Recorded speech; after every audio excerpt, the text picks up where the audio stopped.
Hey, good morning, Thomas. How are you today? I'm doing well. How are you?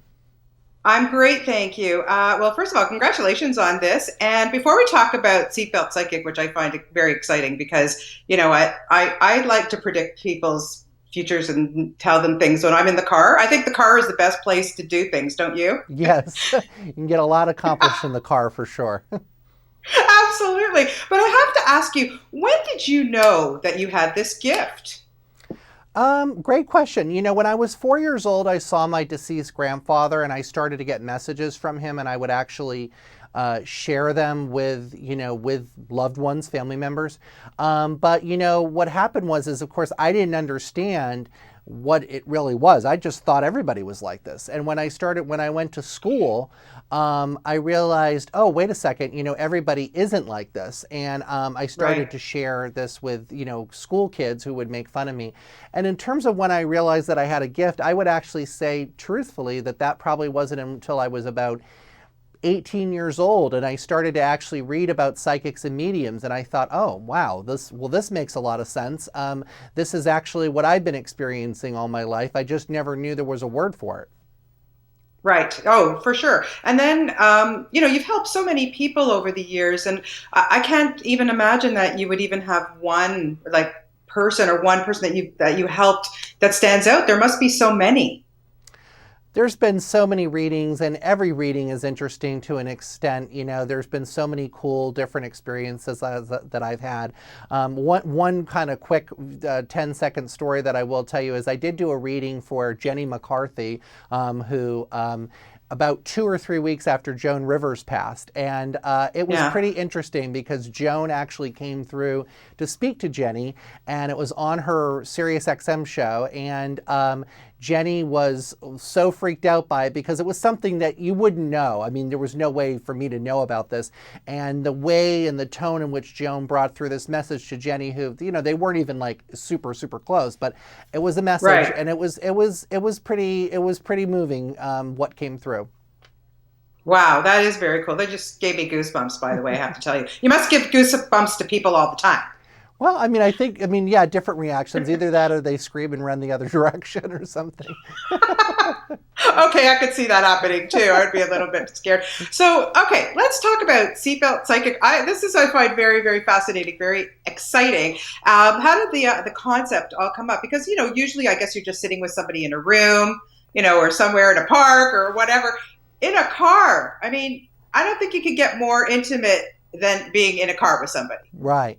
Um, Yeah, basically, the producers at Fulwell came up with the idea. Emma Conway, Ben Winston, Zeb Newman, and they basically just came up with this idea. They're also involved, obviously, with carpool karaoke and, the Exactly. Yeah. car situation. They know how to do that. And we Hmm. basically, at first, when I heard about it, I thought, well, I don't really know about doing readings in a car. But I said, I'll give anything a try. I'll be a good sport about it. I just don't know if I can do that. And I realized that I can do it. And I realized that if people are open to the messages as I'm driving, the driving is actually kind of not a distraction. It's kind of calming for me. It's Yeah. cool. And it's an intimate place. And it's a place also, one of the important things about the show is these are real people. These are people that have lives like you and me, and they're not, scripted. It's not, well-known people or celebrities. We're really focusing on real people and seeing their Hmm. reactions to it. That's very cool. Have you ever done or been asked to do a reading for somebody and it's just hard to connect? Like, how do you know when you can connect with somebody? Well, as soon as I usually sit with somebody or connect with somebody, I can usually tell. As far as that goes, yeah, sure, there are readings that are more difficult than other people. It depends how open somebody is.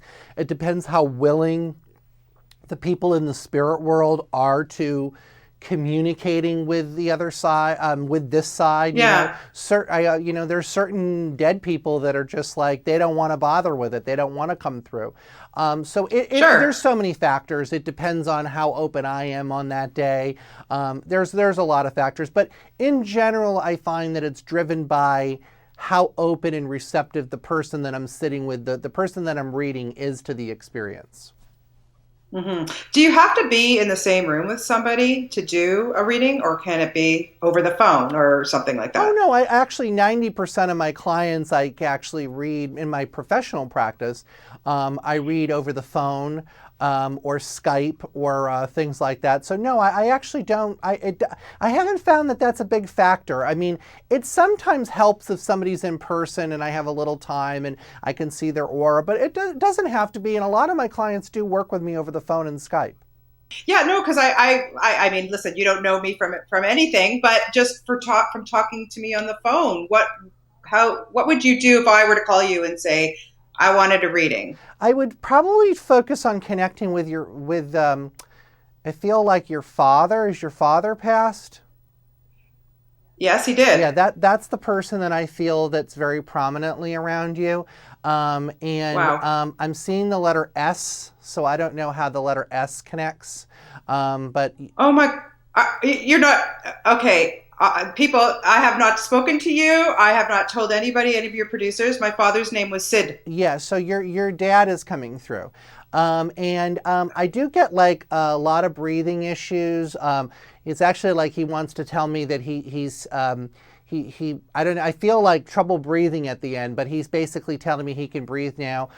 He also has given me the month of January, so I don't know. A lot of times they will bring up a birthday, an anniversary, a passing date, but he's shown me January. Very, very proud of you. I feel that he knows about all your work and your accomplishments, and he's actually quite proud of you. And I do feel that his spirit guides you, and he's trying to guide you in the right direction. He told me over the next 6 months there's some new opportunities for you with work where you keep doing some of the stuff that you're doing, but I see you adding to it. And he's just telling me this is don't get discouraged. There's some really good opportunities coming for you.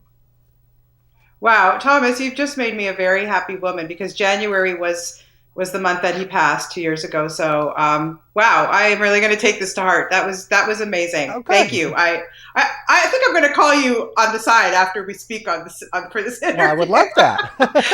Wow. Wow. Well, you know what? Just best of luck with the show. We're going to be getting it here in Canada. By the way, I'm talking to you from Canada. You have Canadian fans, of course. And we look forward to watching you on Lifetime. I know that I'm going to be tuning in for sure. And best of luck with it. It sounds great. Thank you so much. And thank you for so much. You actually really made my day. I really appreciate that. Thank you. Thank you.